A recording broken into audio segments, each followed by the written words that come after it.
Bryce, when you were watching this game, is there a way to get through that front line of the Rome? Are they really invincible? And we're talking about Alabama and who's going to play them in the championship.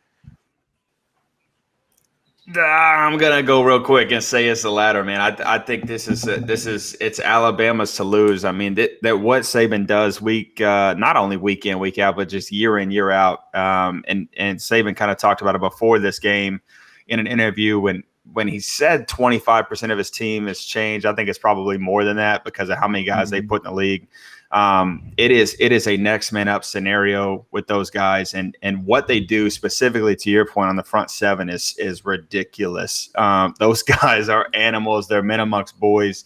The Roman army is a great representation of what those dudes are, especially if you're a history buff out there, just because of what it meant to be kind of faced up against the Roman army back then. It's almost like impenetrable. So those guys really on both sides too. It's not just defense. Those guys get kind of first look a lot of the times, but the front five on the offensive side of the ball, I think did a hell of a job tonight too. But more kind of specifically going into this game, everybody was kind of talking about this being a group of 11 that Nick Saban can really kind of hang his hat on, which is scary when you're in Tuscaloosa. Right. Hack, Trevor, they did not play. They didn't play Ichabod State tonight. They did not line up and go up against, M&MU. They took on a revamped Hurricanes that have a new culture. They have a dynamic quarterback there, although he's coming off an ACL, and they still treated them like, they still just rolled through them. Where are we going to see resistance, and what would you have liked to have seen out of Miami in their effort today? Trevor, I'll let you touch on that first.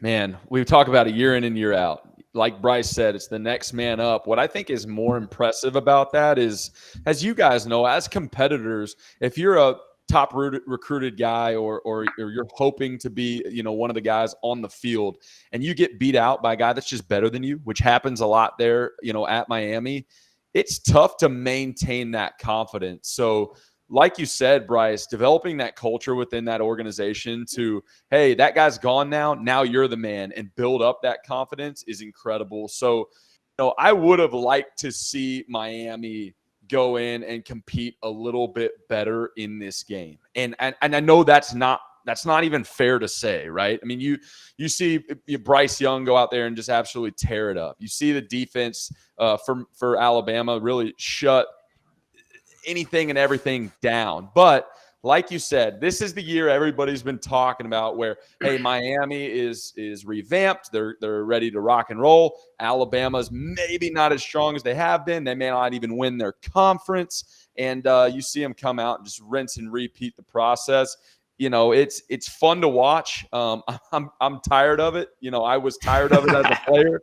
I think a lot of people are tired of it that it's not their school. But man, just impressive performance by those guys in the Crimson.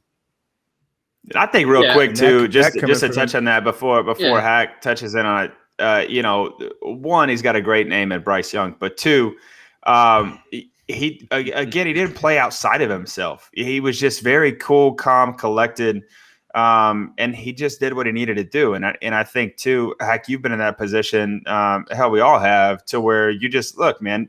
Whether or not Saban takes him off to the side and says, or Billy O, which would be really interesting to get your take on Billy O. Yep. But taking you off to the side and saying, look, man, this is your deal. You've been here. You've got $1 million under your belt now, so go have fun.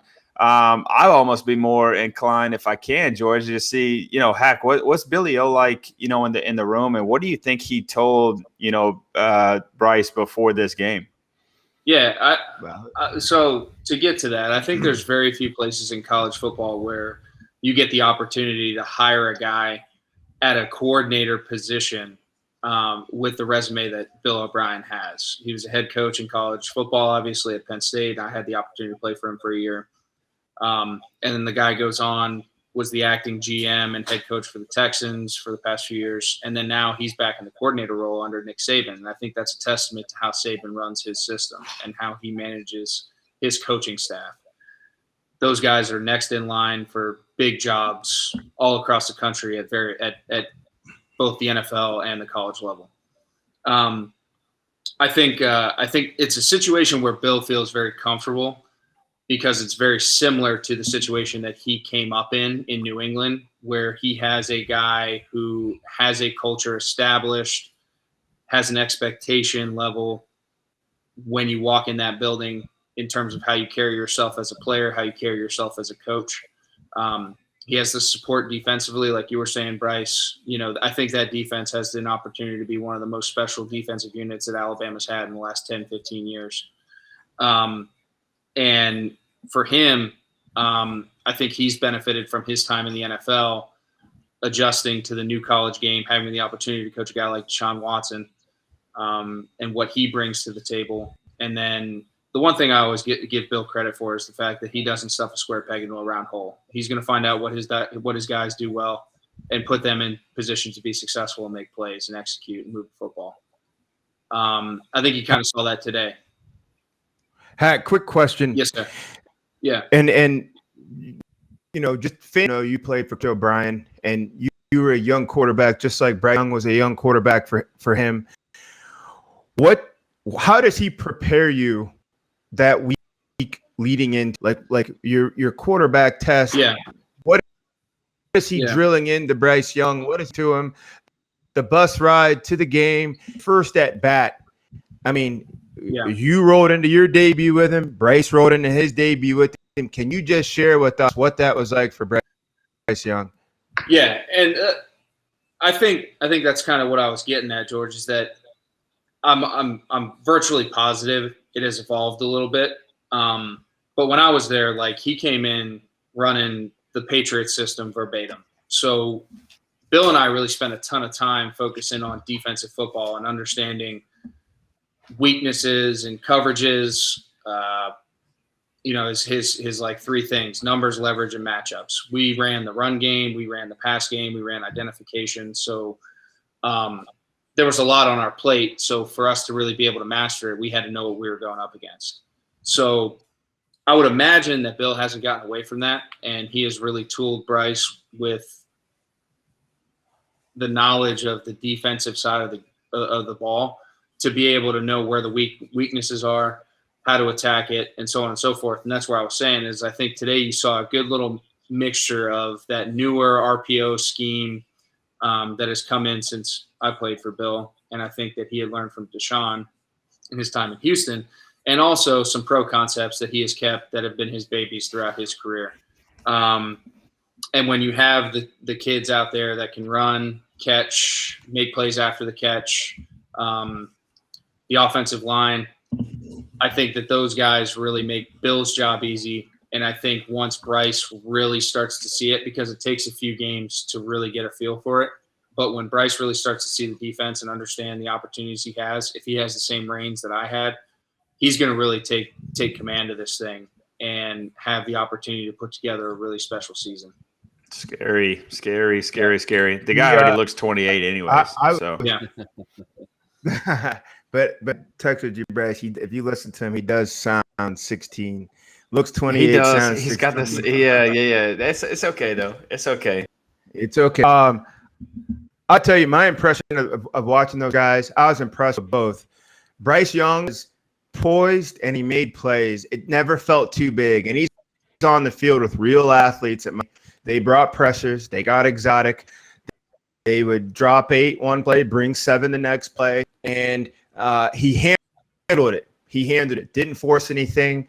Didn't let anything get into his psyche. But also got to tip a cap to Coach O'Brien. Really mixed it up. Third down, he was brilliant.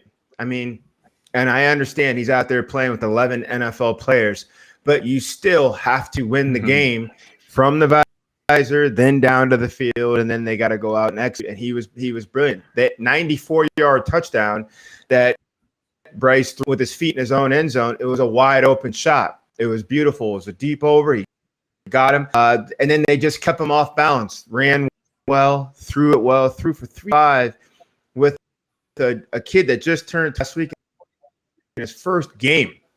So usually those performances come against a lower tier, not another opponent that's technically another heavyweight. But I was really impressed.